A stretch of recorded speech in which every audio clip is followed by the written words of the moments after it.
Hello, everybody, and welcome back to another episode of the InnerFight podcast. My name is Mark Smith, and I am your host. Thank you so much for joining me today. I am tackling a subject that, for a lot of people, to be totally honest, may actually cause them anxiety, which may make you switch off straight away before we've even got to the show announcements. And you know what? Hopefully it doesn't, but if it does, that's fine as well. I'll crack on. What I'm talking about is a whole load of things that you could do that will make your whole life a lot easier. A lot of them are very small things. They're things that maybe you don't think about very often. They're things that maybe when you think about initially, you will, as I said, feel a little bit of anxiety over. Hopefully, I feel like I'm using anxiety a lot in the last few shows. Anyway, hopefully you're all still with me, because today I think I can help you on a number of different levels. And if you implement just a little bit of what I say, you should win in a number of different areas a lot bigger than you may do, just by focusing on some of the small stuff, the compounded interest, as I go on to refer it as. This week's show announcements: the 2024 CrossFit Games season is kicking off. It starts at the end of February. The first workout of the Open, which is stage 1 of the CrossFit Games, is released on the 29th of February.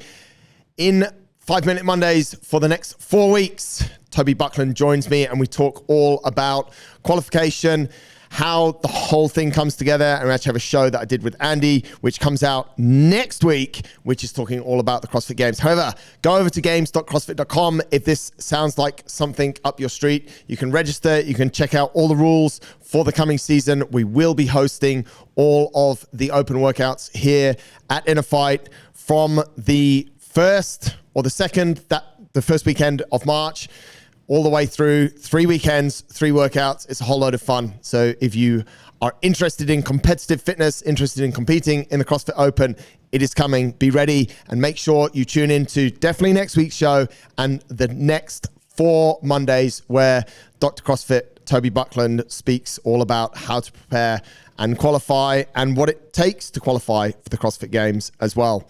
Keeping things high energy and high heart rate, High Rocks World Championships is coming to Dubai. And for those of you that remember, towards not the back end, but just after summer last year, Jess actually competed with some of the professionals and placed second in the pro field in the world at a High Rocks competition here in Dubai. She will be competing along with a whole bunch of other people here from the gym at the High Rocks World Championships, which are being held here in February, in Dubai in February. And therefore she is running High Rocks Simulation. That's the crux of this story. Sunday mornings, 6 a.m. here at the gym. If you're competing in High Rocks, if you want to compete in High Rocks, if you want to come and have a look at what High Rocks is, how it works, it's a super cool event that lasts for about an hour. There's running, there's ski, there's row, there's wall balls, there's lunges, there's burpee broad jumps. And there's sled as well. Nice combination, heart rate high for about an hour.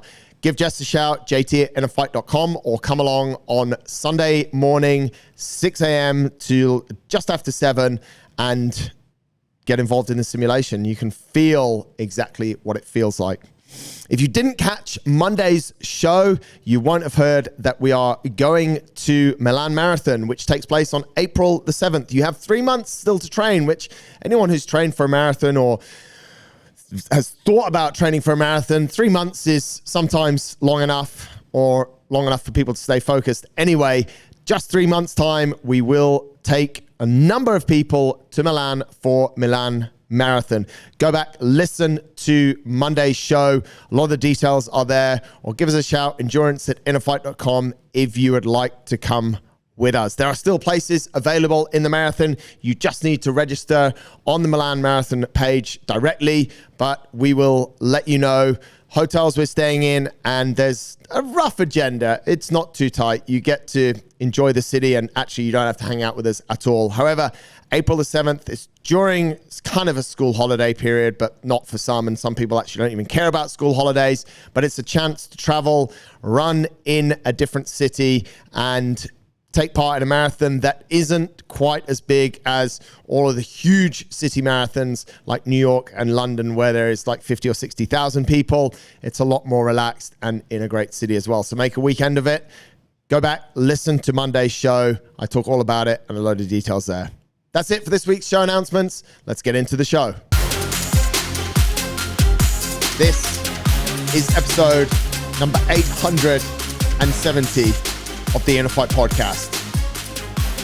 Many small wins. No matter where you are in the world, thanks a lot for tuning in. Let's jump into today's show. So you're still here. The introduction maybe didn't put you off. Maybe it got you a little bit intrigued. It wasn't actually clickbait. It was maybe a little bit of a warning sign to a certain extent. Some people, for what I'm about to say, may just kind of go into a little bit of overload, to be honest, because it's quite hard. And if you take absolutely everything of what I'm going to say over the next 30 to 40 minutes and you try and implement it today, you will have all sorts of different issues. To be honest, it won't even work. However, my overarching point here is what we're doing is looking for the smallest things that we can do, the small changes that we can make, which when we bring them all together, will have this effect of kind of like compounded interest, or as some of you may have heard, marginal gains. Dave Brailsford, Team Ineos. What is happening there, by the way? Ineos has now bought 25% of Manchester United, and Dave Brailsford, who obviously got quite famous through British cycling, through Team Ineos, Tour de France wins, all the stuff that, as those of you that know me know, I absolutely love, is now sat at a Manchester United game, which, listen, I don't have anything against Man United, and I'm sure there is something he can add, but what this kind of reminds me of, and I'll be proved wrong for sure, what this kind of reminds me of is when England won the World Cup in 2003. Yes, I know that's a long time ago, and yes, all my South African friends, I know that you've won it multiple times, and I know that you won it last time, and Kiwis the same, and I love you all equally, but England did actually win it. We also won the Football World Cup in 1966, which is quite recent, is as far as England winning football things goes. Anyway, I digress. Clive Woodward, after the 2003 World Cup, because he'd orchestrated and masterminded such a phenomenal victory, as it was termed in the British media. Was it phenomenal? Yeah, it was pretty good. Was it against the odds? No, not really. You know, they had some really good results leading into it. He'd had a long-term plan for this and made it all come to fruition. However, he then left rugby and went into other sports. One of them was football, where he failed massively. And I haven't really followed Clive Woodward for the last 20 years, but I'm not really sure what he's actually done. And now I see him back as a pundit or commentator on rugby. Maybe says that he hasn't done too much. Maybe that's a bit out of order. Anyway, let's see what Dave Brailsford can do with Manchester United. It'll be super interesting. Interesting move why Ineos would want to buy 25% of Manchester United. The Americans have, that's a whole other story. Anyway, today is about those things that Brailsford sort of termed and owns the term of marginal gains. And it's a little bit cliched, but if you do one thing 1% better and then you do 100 things 1% better, you will get 100% better. You, of course, won't, but it's the small things. We often look for bigger things and we look to make really big changes in our life. And that might resonate with you at the start of the year. You might have set out with some goals that are actually, you've come to realize just a few weeks into the year were a little bit big. You bit off a bit more than you can chew. And therefore you just drop back into old habits and old ways. And you're not actually progressing forward. It's not through a lack of desire. It's just the fact that you took off too much at the start of the year. You're unable to do it. And now you are in a space where it's like, okay, maybe you need to regress a little bit. And now you need to start looking at the smaller things. Lots of these small things compounded will boost performance or get you closer to a goal that you might have, or hopefully, just as we say, make you a little bit better at life. So that's what I'm going to be speaking about for the next 30 to 40 minutes. Yes, all alone again.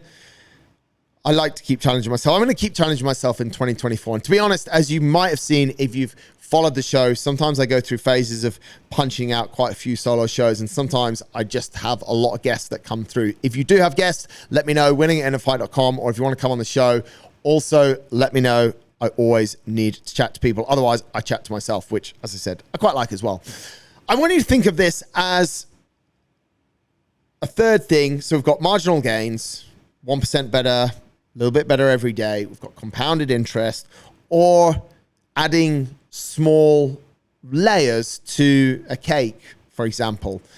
When you add those small layers slowly over time to the cake, health and fitness show talking about adding layers to a cake, it starts to taste better. Same in fitness. Over time, we know that the muscles start to adapt a little bit more as they undergo more training. This is what we're talking about today. The layer cake, marginal gains, compounded interest. Many small wins will help you win a lot bigger. And I want to start, I'm not going to go too deep into morning rituals, evening rituals. I've spoken about those on the show before, but I want to touch a little bit and under the sort of heading of daily rituals. What small things are you doing each day that actually set you up to win? And this could be on a number of different levels. I'm going to try and throw out a number of different maybe questions in this show. I'll try and answer a few of them and maybe just let you guys answer a few of them as well. Hopefully you will answer a few of them and you'll go and make some changes eventually as well. Not eventually, immediately. If you make them anyway. Acting too fast is not great as well, as what I'm saying. So think about when you wake up in the morning, how do you feel? This for me is always absolutely number one. And I have 2 or 3 different checkpoints that I will go through. And this sounds a little bit anal. And I did say in the intro that some of this might sound anal, and it does. But if you want to look, feel, and perform better, which is essentially what I'm trying to help people do, what we are always trying to help people do here at InnerFight, then there needs to be a little bit of attention to detail going on. So my number one checkpoint when I get out of bed in the morning is when my feet hit the floor, how do I feel?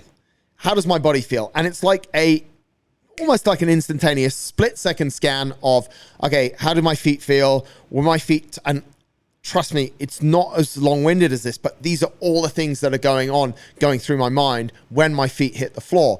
Are my feet tight? What do my calves feel like? Are my hamstrings tight? Are my Achilles tight? Is my back okay? What does my neck feel like? How's my head? What's going on? So it's like this split-second scan of what's happening. Another touch point that I'll have first thing in the morning, and that will let me know my readiness to train, combined with actually getting down the stairs in my house. Now, I don't have a huge set of stairs at home, but I have a set of stairs that I have to navigate down every morning. And if I've had a high volume of training or even a high volume of stress, it will be noticeably harder to get down those stairs first thing in the morning.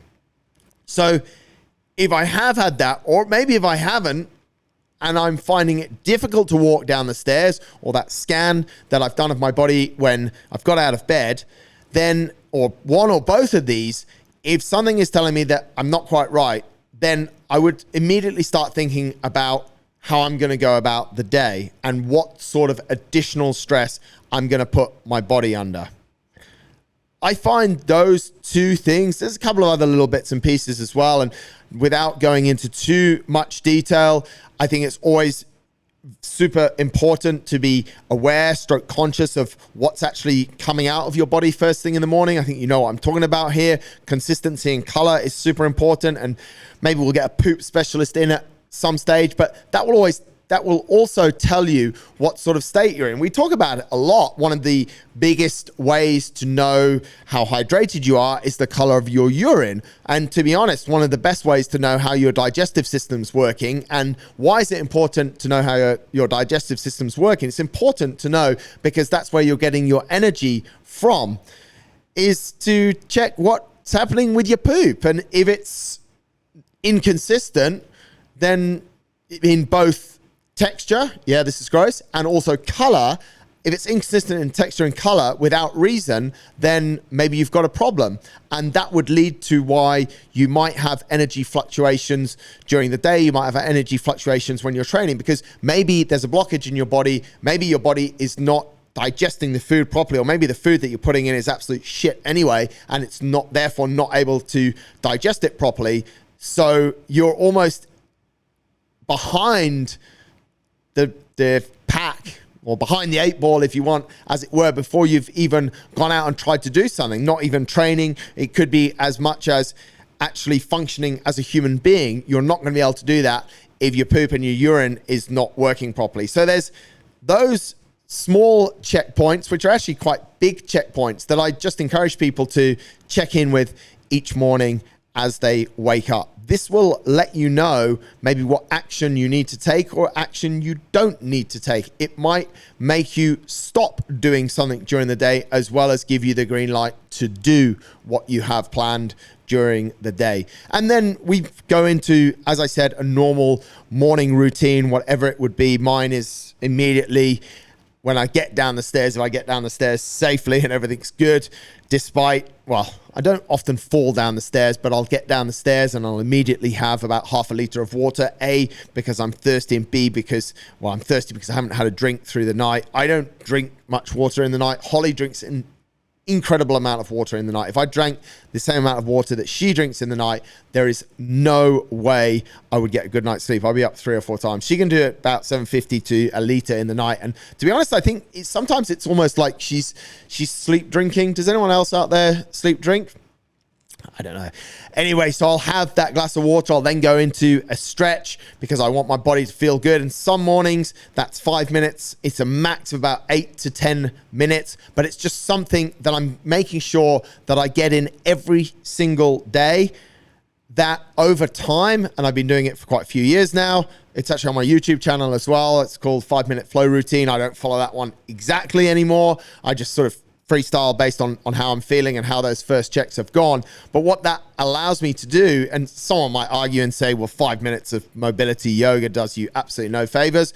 And if you want to argue that, go ahead and argue that. I feel great from it. I feel good physically from it, and also feel quite good mentally from it, because I finish it off with some breath work that doesn't take more than 2 minutes, but feels really good and just calms me down. I'm in a calm state anyway first thing in the morning, but I feel sets me up really well for the day.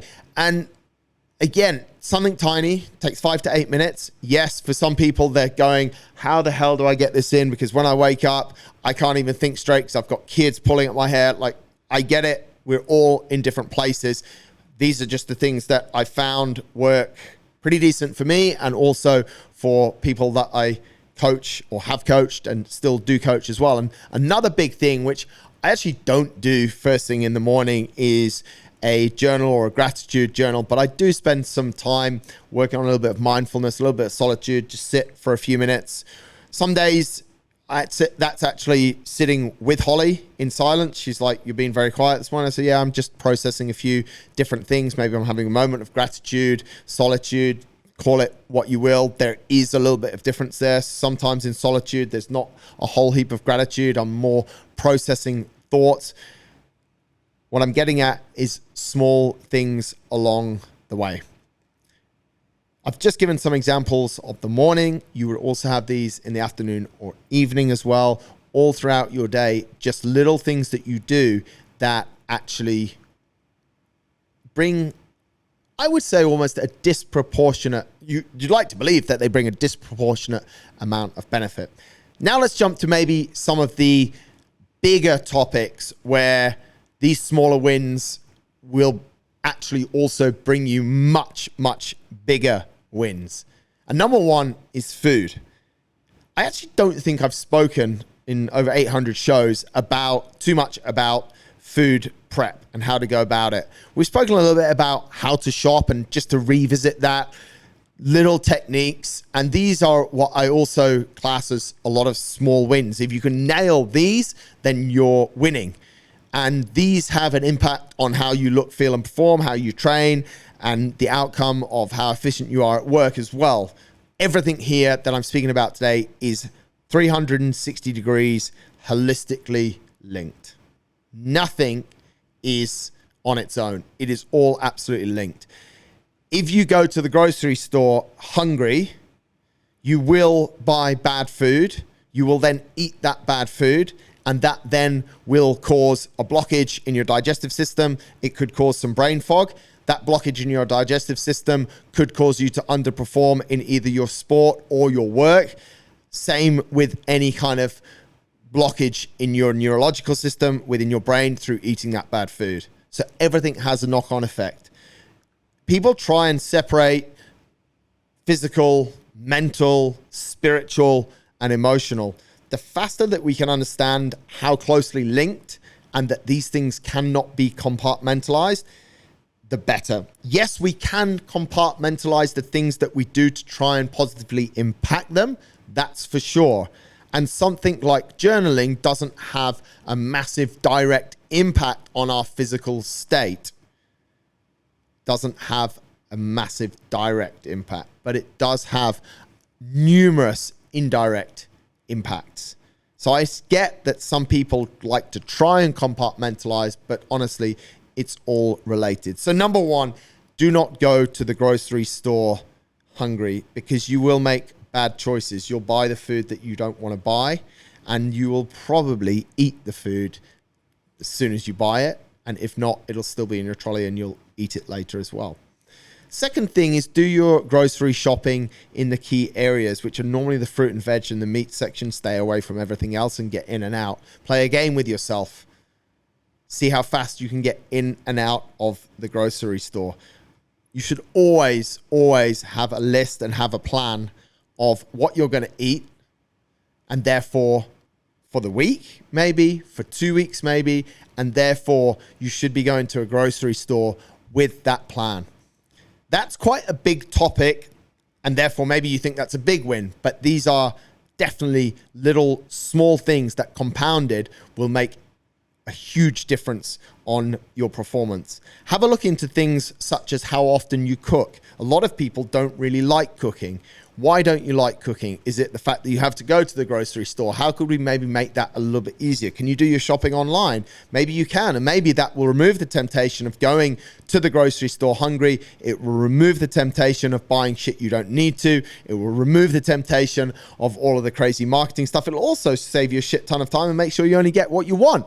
So online shopping could be an option as well. As long as you're not replacing the time where you go to the grocery store with something bad. That's a whole other thing. Because actually when you go to a grocery store, you increase your step count, which is another small stroke, absolutely massive win if you're getting more steps in the day. So how often do you want to cook? That's a question that you've got to ask yourself, given that you want to eat healthy all the time. What does that mean? I know when Holly's not here, I cook 2 to 3 times a week. I'm super happy eating leftovers. A lot of people aren't happy eating leftovers. I'm also happy to cook one day, maybe freeze some stuff or have some stuff in the fridge for a couple of days, whereas other people have certain, I don't know if you call it hang-ups, but rules around that, phobias around that, bad experiences around that. So therefore they do not want to do it, which is totally understandable. However, there's going to be some fallout if you are in that kind of category. And in this situation, it's going to mean something like you're probably going to have to cook more often. So if you don't like cooking, you don't like leftovers, what have you got left? You've got options to order. You've got options to order. Maybe the food, you don't know where it's sourced. You don't know what the real ingredients are. It's going to cost you a lot more. Might not be healthy. There's a whole load of different things go down there as well. How often do you cook? Having a plan to go to the grocery store? Do you eat leftovers? These kind of small wins will bring you a massive win when it comes to performance in life. Another thing as well is thinking if you have what your tempters are and whether you actually buy them when it comes to food. Do you buy some food that isn't that great, and how do you use it? Do you have safety switches? So if you do come home hungry, what is your go-to? Is it a bag of Doritos? Why do you have them in the house in the first place? Because the kids want it. Oh, you want to make the kids fat now as well? That's cute as well. I won't go down that route. What do you have though when you're absolutely starving? Do you drive around with a bag of raw cashews in your car? Do you have access to a smoothie? All of these small things, which, as I said, I call almost like safety switches, safety catches that you can just switch on. You can open the fridge. It's there the whole time. It's super healthy, and it's going to fill that gap until you eat your dinner or your lunch or whatever's coming next. And at the same time, do you have food that maybe is reward food? Everyone treats cheat meals, reward meals a little bit different, which is totally understandable. I'm super happy to have a bar of chocolate in the fridge for 2 to 3 weeks. I have absolutely no problem. If I don't want to eat it, I won't eat it. It's there. If I feel like a piece of chocolate, it's there. It's a safety switch. It's there. It's not a tempter to me. Just because in the fridge, it doesn't mean I'll eat it all. I'll never eat, because I've got some weird unwritten rules. I'll never eat more than X amount. I won't share them with you right now, but hit me up one day and I'll tell you what the rules are. But all these tiny little things around food, around cheat meals, around reward meals.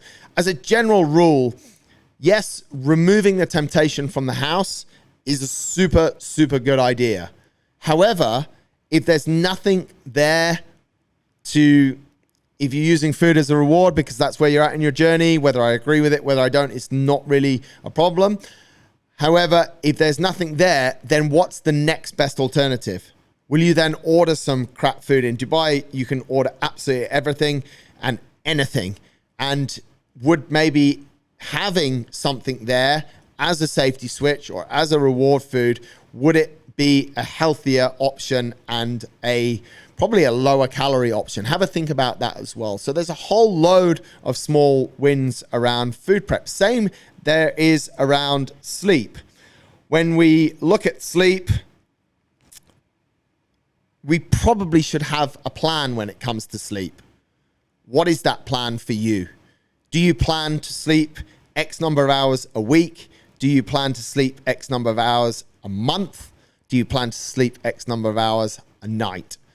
Some people plan on all different levels when it comes to sleep. Some people actually, and I mentioned this on my Instagram a few weeks ago, some people actually have a sleep appointment in their diary, which I think is good as well.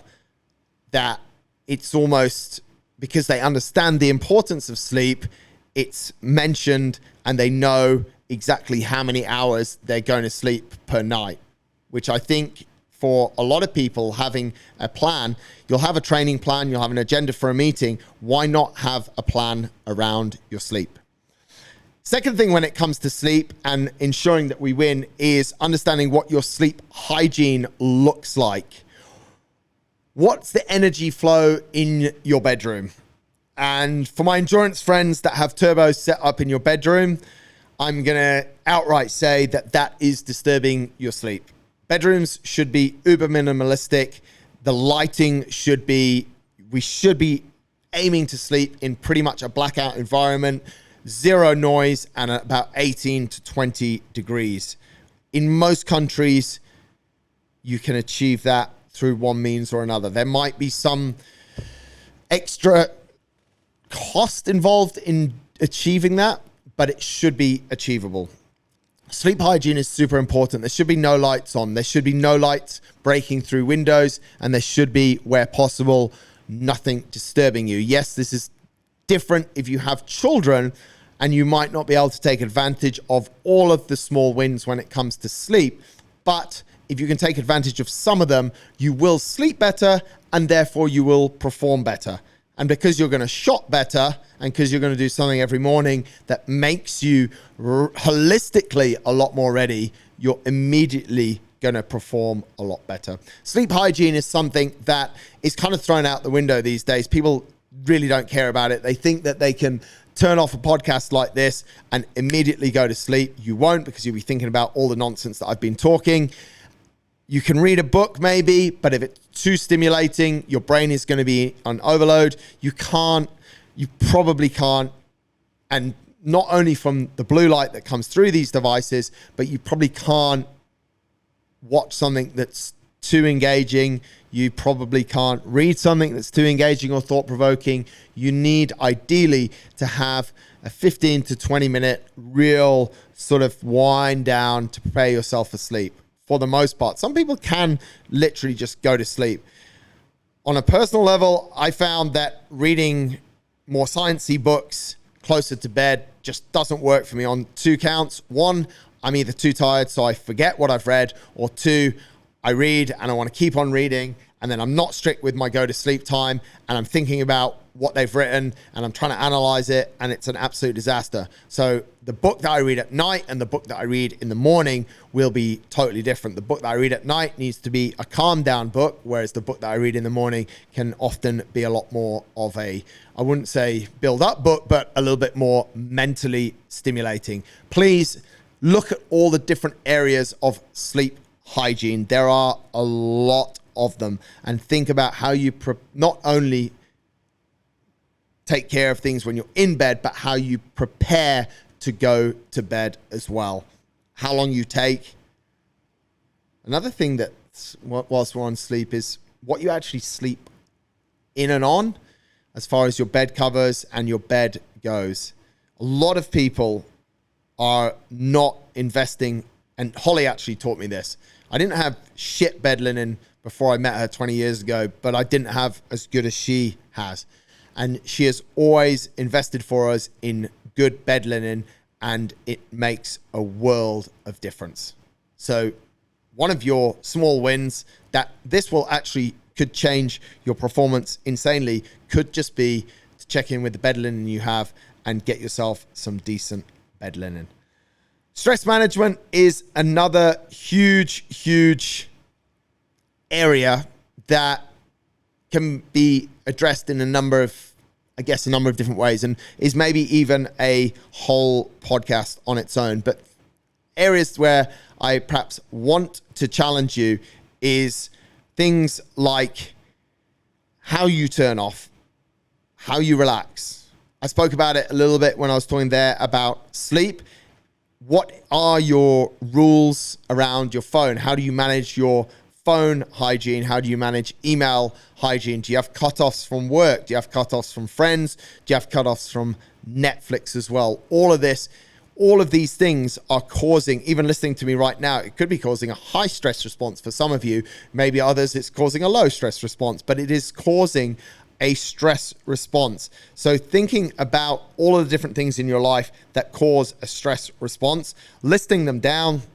And this is an exercise that I encourage people to do maybe over a little bit of time. So over 1 week, 2 weeks, 3 weeks. A lot of people say, yeah, I don't have any problem with my phone. It doesn't stress me out at all.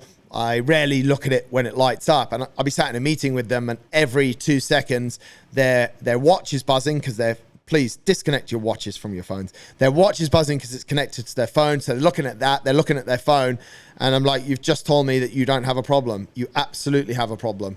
You can't even have a conversation. How many times I've been talking on this podcast for 30 minutes. If you're watching the video version, firstly, thank you. Secondly, how many times watching the video version or listening to it, how many times have you checked your phone during this alone? What are the rules that you have around your phone? I think it's very important to get clear and to get a little bit strict on that. And the best way to do that, I find, is by your reflection and then asking someone to review your reflection. And this could be on 2 or 3 different levels. It could be related to a family member, your husband or wife.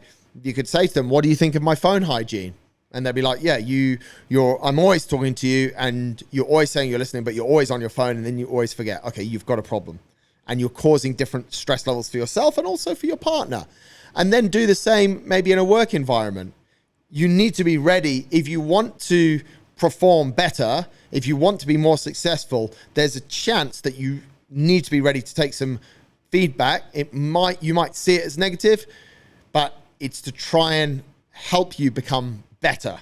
So there's going to need to be that little time where you're open to say, go on, tell me what you think, and I'm ready to make the change. And then you have to be ready to make that change. So do the reflection yourself.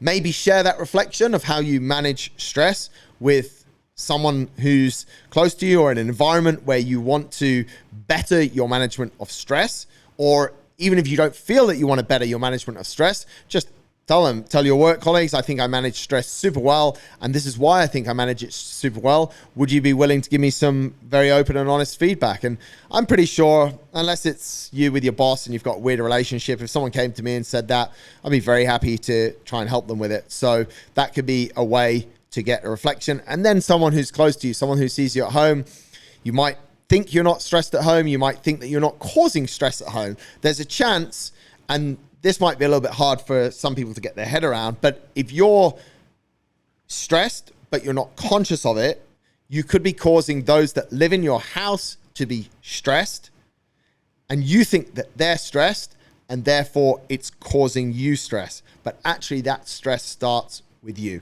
I told you this was a little bit complicated, but everything is kind of in a circle. So if they're getting stressed out because of you, and then their stressful energy comes back on you, which then consciously raises your stress levels, it could be because it's come from you in the first place. So just check it out and ask people, but be ready for what they might say. That's all I'll say on that one. Then we come to, I guess, one of the big things as well, and I've only got 2 more areas to cover here, but this one is huge, is your training. And training, again, is a stress response. Training is what we take care of a lot here in InnerFight, as well as all this other stuff. When I'm coaching people, I'm also taking care of all this other stuff, as are the other coaches, to some depth. Some people actually have therapists, life coaches that will take care of this other stuff. Some people see us as that as well. And anyway, that's a whole different topic. But training is also a stress response. And for the most part, and that's why I've left training towards the end here, is if you haven't got the other things that I've spoken about in order, which are your daily routines, the small things that you're doing when you're waking up and how you're behaving, your food prep, your sleep, and your stress management. If you don't have those things in order, then you're probably not in a state that's ready to train. If you don't have your sleep in order, your training is always going to be subpar. If you don't have your digestion in order, your training is also always going to be subpar. If you're too stressed because of a stressful job and relationship, your training will always be impacted. So although it's probably not the best thing for my business to tell you this, training is almost the icing on the cake.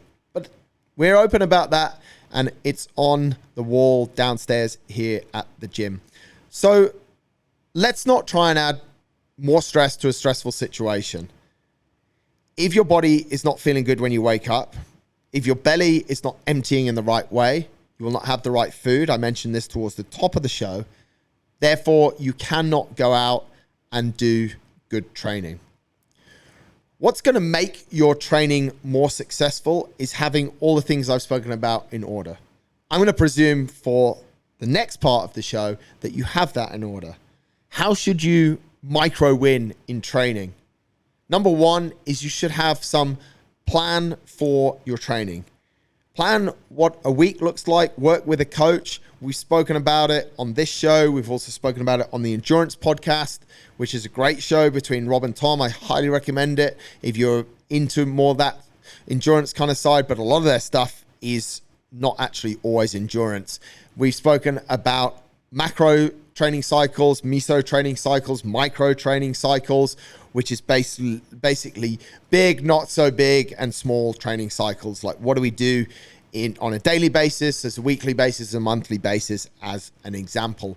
So understand where you're at within your phase of training. Have a plan.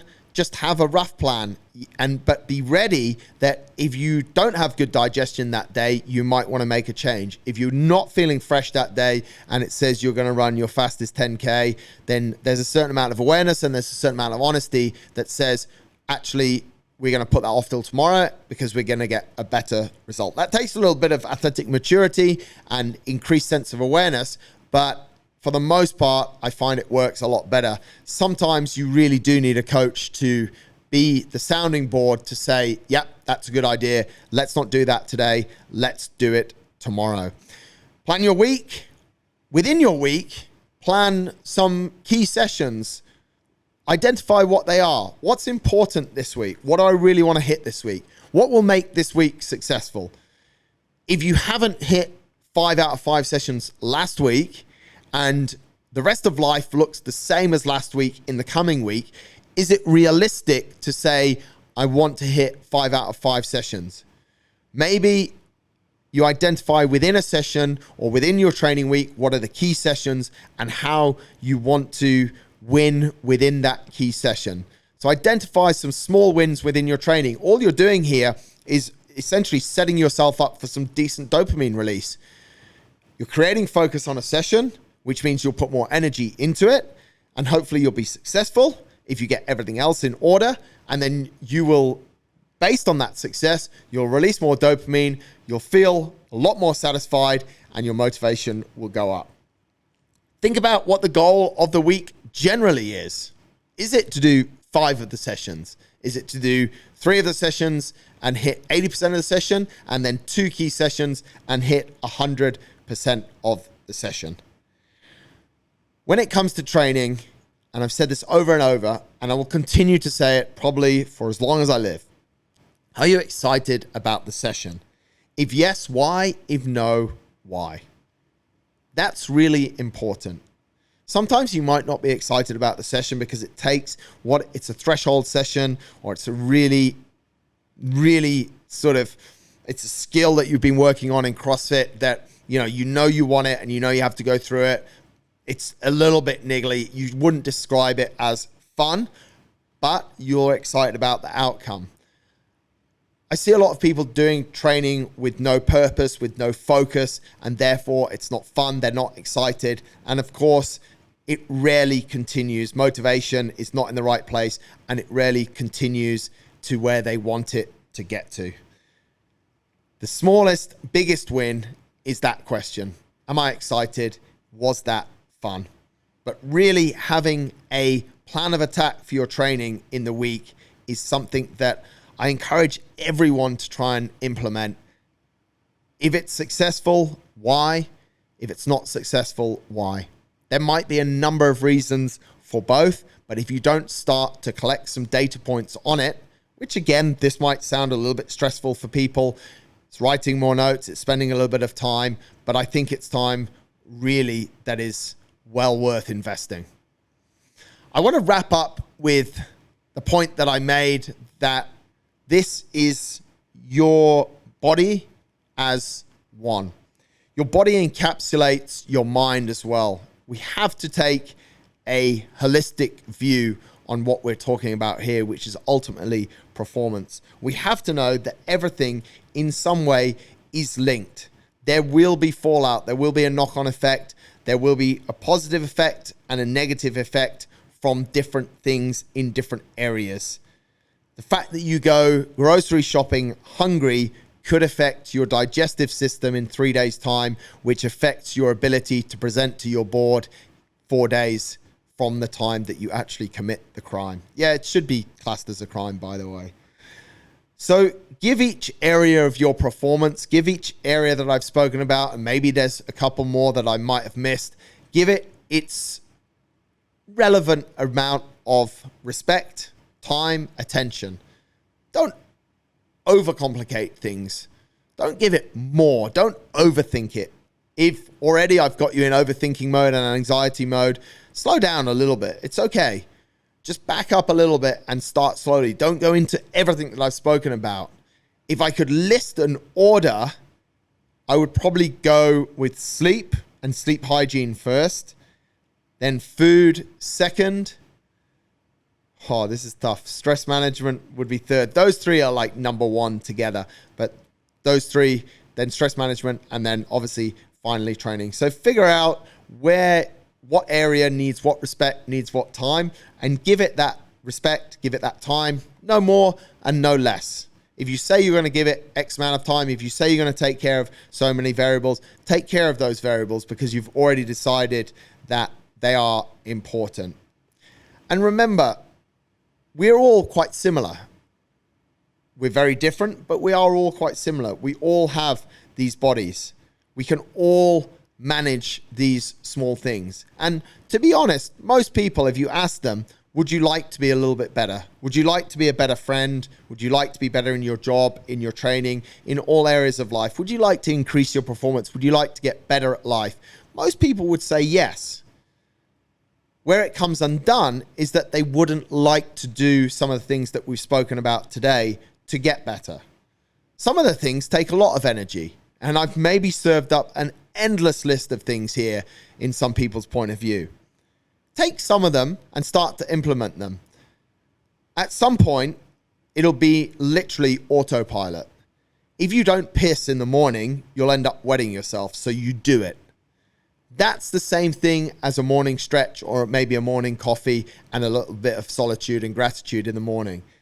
If you can build these habits, and as, Atomic Habits, James Clear says, habit stacking, if you can keep stacking them one on top of each other. At the top of the show, I called it compounded interest. I also referred to it as a layer cake. Then you will start to feel that a lot of stuff happens in autopilot, and you can add a little bit more on without causing too much stress. So you are continuing to manage your stress, which is super important. I think if you manage a lot of these small things, then big things generally happen. We know that. We agree that small marginal gains, 1% increments here, there, and everywhere. We agreed that at the top of the show. You won't remember, but we did agree that. You probably do remember me speaking about it. We didn't agree anything. But when we have them, when we bring them all together, all the small things make the big things, but the small things are key. We've spoken a lot about small things. I've thrown a whole load of things out there. I will say it one more time. Don't try and change everything. I did a show a few weeks ago with 7 different points of why people fail and what things you can do to stop failing at setting goals at the start of the year. And I encourage people in that show not to try and action all of the 7 points. If you're still here, I thank you. If this show has caused you to think about some things, but there's just too much, that's cool. Write down a few of the things and start with them. They'll start to build up. They'll start to become normal. They'll start to become habits. And then you can add a few more things on top. And as always, we're all here to help you at InnerFight. We've got a load of coaches who coach this kind of stuff. It's not just about burpees in CrossFit classes or 400s on the track. We help people on this level as well. And we'd be absolutely delighted to help you. Thanks a lot for listening. Until next time, take care.